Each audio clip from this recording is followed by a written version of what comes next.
Hi, y'all. It's Barbara from Divine Creative Love, and I'm happy to bring you a new Bible journaling tutorial. For this tutorial, we're going to be studying 2 Corinthians chapter 4. In this chapter, Paul talks about the trials that we go through in Christian life and how to push through them and continue to shine the light of God in spite of our trials.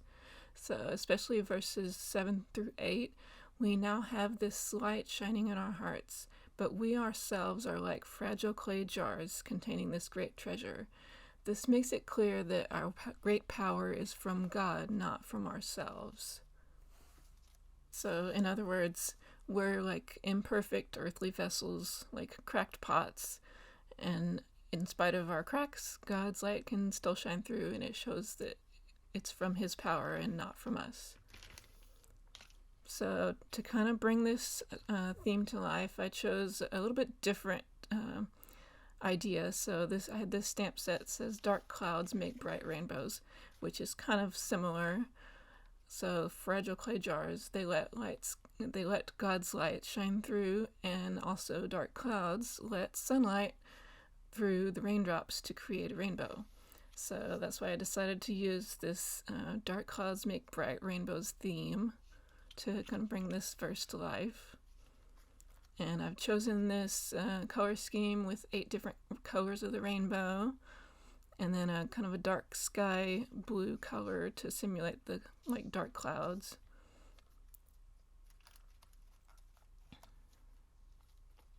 So I'm going to speed up the video here. This whole process took me just a little over an hour. And I'm starting with this chipped sapphire color of distress inks to simulate like the dark kind of dark sky, dark clouds. But you could use whatever kind of color you wanted for your background, or use like a different ink, or like a gelatos or something different. So I'm just spreading this color all around the page, and you can see I'm kind of making a mess. I got a little bit on the back side of the page. And it's good to note, I'm using just a regular journaling Bible for this, and I used gesso to prep my page beforehand, so I'll link to my how to do gesso video in case you've never done that before. It just helps strengthen the page and protect it from all the inks in the paints. So if you apply the distress ink to a normal piece of paper, it'll kind of sink into the page and won't move around much when you try to blend it. But using it on a gessoed Bible page like this, it does blend a lot better, but it also does smear and kind of smudge. So you can see I got quite a lot of it on my fingers. And I'm trying to dry it with the heat tool a little bit. But even with the heat tool, you have to be careful with the distress ink because it can easily lift off of the page. It takes it maybe 12 to 24 hours to completely set in the page. So I've got these new gel plates that are part of this Faith Impressions set, and it's got 2 different ones that are specifically meant to put in the margin. So I'm using this cool one. It's got like a scallop on one side and a little kind of jagged edge on the other side. And I'm going to start by just applying some white paint to it. I'm just using plain acrylic craft paint and just applying it to the gel plate. And then I'm using a brayer to smooth it and spread it around. And then I'm just quickly cleaning the excess paint off of the brayer for the next step.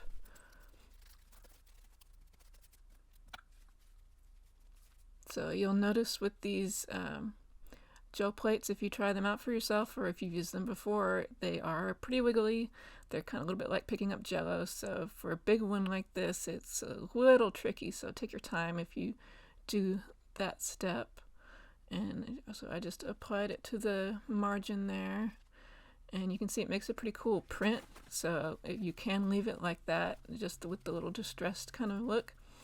For this purposes, I wanted to make a brighter white backdrop for the rainbow that I'm going to apply later.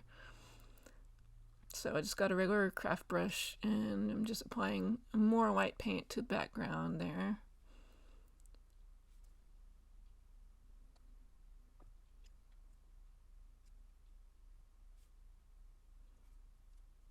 Sorry for the camera shakes. I'm not sure why I keep doing that. I keep bumping the desk and making the camera shake.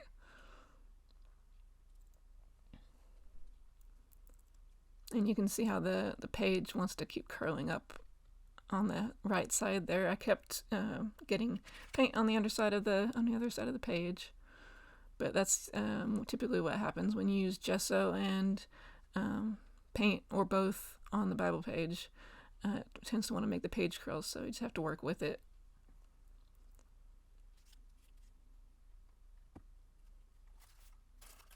And then in between the steps, I'm just using a heat tool to dry the paint.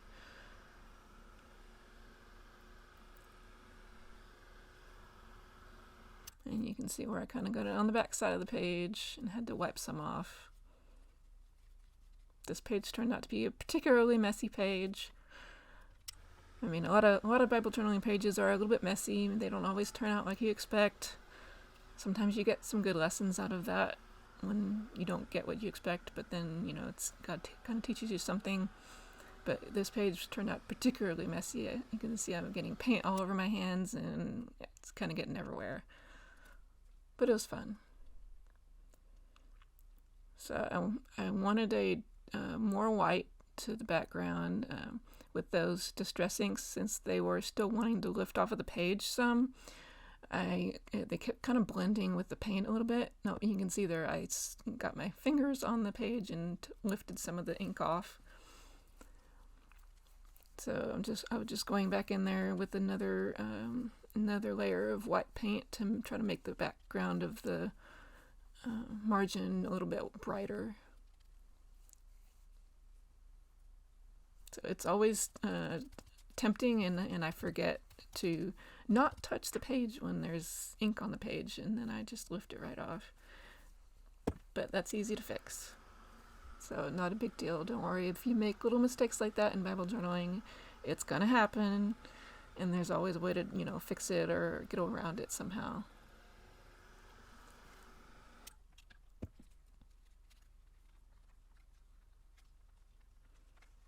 So you can see here I was just trying to smooth out the edge of the page so it wouldn't curl as much. And then I decided to add one more coat of white to see if I could just get it just a little bit brighter. It was still wanting to show up as blue. So I just wanted to make it as white as I could get it for the rainbow that was going to go on top of that.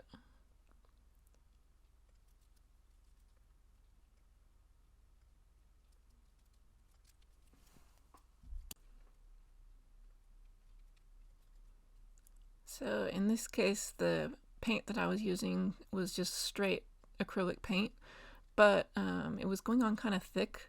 Usually I would use acrylic paint and kind of thin it out a little bit, but in this case it didn't really matter. Since I was using it in the margin, it didn't matter if it covered up anything, if it made it a little bit thicker on that edge, so I just used the straight acrylic paint. But you can dilute it with water or with a acrylic medium to make it thinner if you prefer.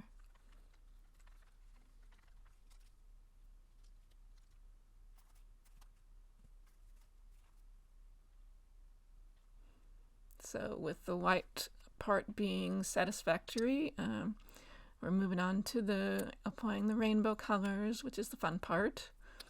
So like I said earlier, I chose 8 different rainbow colors. I added the usual, the red, orange, yellow, green, blue, indigo, violet colors, plus pink, because pink is my favorite color. And then I'm just adding just a little stripe of each color on the gel plate. You don't need much, because it'll all kind of spread around.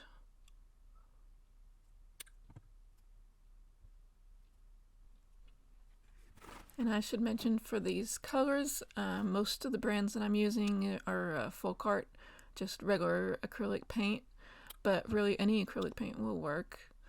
I think one of mine is an old Apple Barrel brand paint. So whatever you can find at your local craft store will do. Oh, and I got a little bit too much blue there.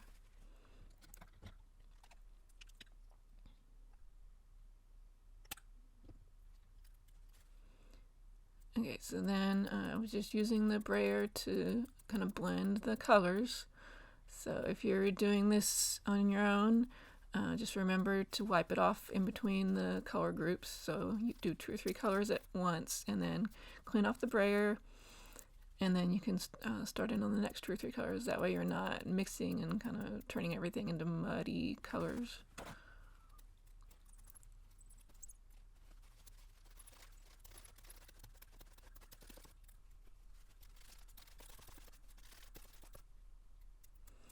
And you can see how pretty that's looking. So I was just going back and forth a little bit to kind of blend each color into the next.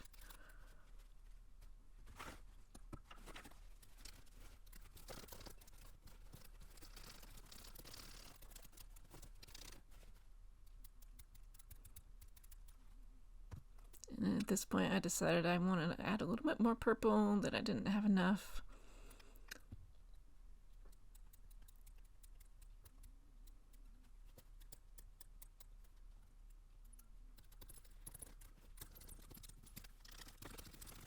And cleaning off one last time. And then the cool thing about these gel plates is that you can do them just with the paint by itself, or you can add some decoration to the paint. You can use, like in this case, I'm using just a paint eraser to draw a little pattern into the paint, but you can also put like a stamp or apply a stencil down on the paint just to give it like a unique texture. So I was just adding some little squiggles and little just abstract drawings, and then I wanted to leave a little bit of white along the edge so you could see the white and the rainbow. And then you can see there were a few little spots there that didn't quite get paint on the page, so I'm just going to wipe off the paint that's on the gel plate and then start working on filling in those spots that didn't get color. So it's pretty easy to clean off a gel plate, just if you're in between colors, if you want to apply a different color or go back in and, like I am, and fix the colors that didn't get contact with the page. So I just wanted to add a little bit more blue to that one spot.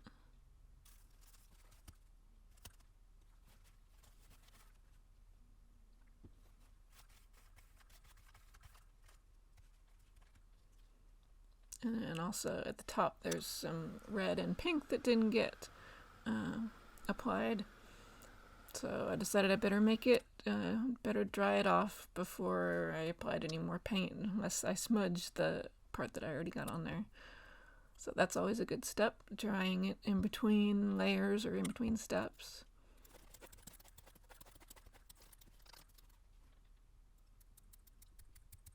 So then I just added a little bit more red and a little bit more pink.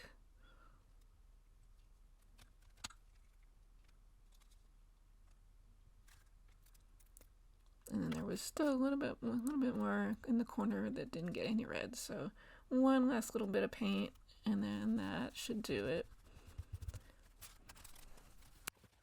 I just set aside the gel plate for cleaning later. You can always clean it with soap and water. It's pretty easy. And same thing with the brayer. Just clean it with soap and water after you use it.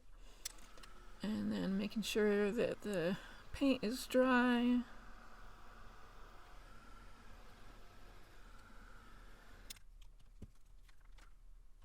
You can see I got that little paint on the edge on the bottom.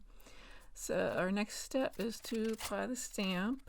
So you could use any kind of words that you like, but like I said in the beginning of the video, I chose dark clouds make bright rainbows, because it kind of signifies how even in our troubles, even in the storms, you know, God's rainbows can still shine through. His light shines through our lives. So for this stamp, instead of using ink, I decided to use paint, just because the texture that was on the page from the paint that I already added on there, I was afraid that the stamp ink wouldn't go on very well. So I just spread a little bit of acrylic paint out on that plate there and just applied it to the stamp. Did a little test to make sure that it was going to work okay. And I'm just applied some more paint and then made a good impression on the page. You can see it worked out pretty good. It still didn't show up quite as well as I would have liked, so I'm going to go back in with the pen.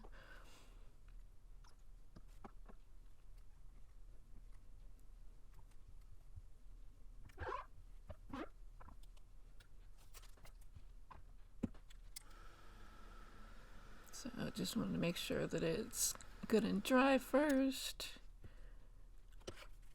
And then you can see that there's still a few places that I had smudged the ink off the page. So at this point I decided to go back in and add a little bit more ink.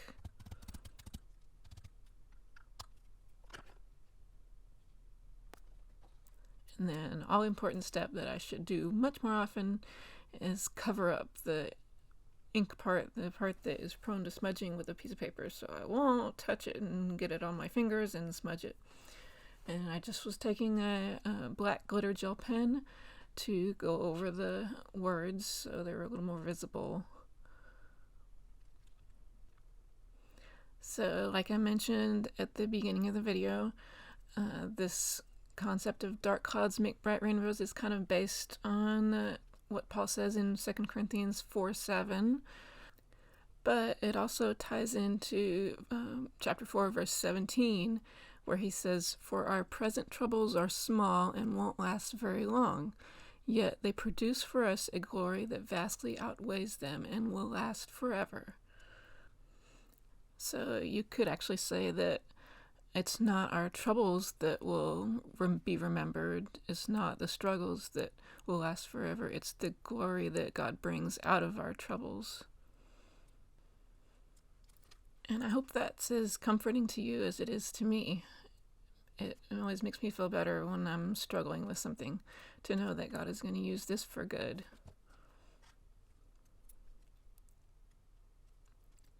Okay, so moving on to our next step. I just wanted to connect the dark clouds make bright rainbows to that verse 7, and then I decided to underline the verse. The first thing that I tried is just to underline it with a silver metallic gel pen, which sounds like a great idea, but actually didn't work very well because it didn't show up very well against the blue background, and I think it was kind of blending with the ink on the page that was still wanting to lift up. So I tried it with just that one verse, and then I switched gears and reached for my trusty friend, the Pigma Micron pen. But first I had to come back in and add a little bit more ink where I had accidentally smudged it. So here I'm just going to underline some of the other verses with the Pigma Micron pen.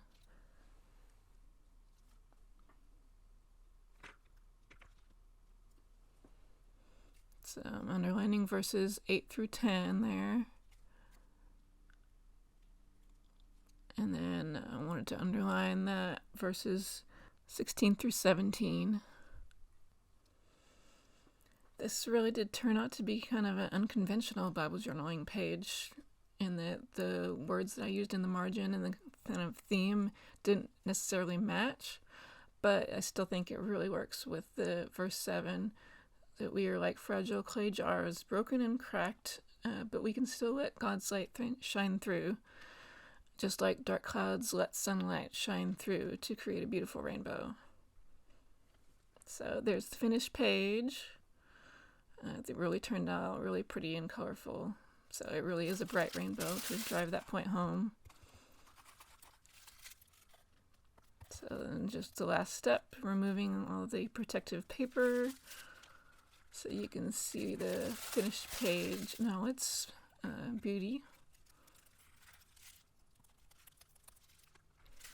And let's slow down the video here for one last look at the page. I really love how it turned out so bright, and I hope you are inspired to create something in your own journaling Bible that helps you kind of understand this chapter of 2 Corinthians and apply it to your life. Thank you for watching. Don't forget to subscribe to my channel so you won't miss any of my future videos. Bye!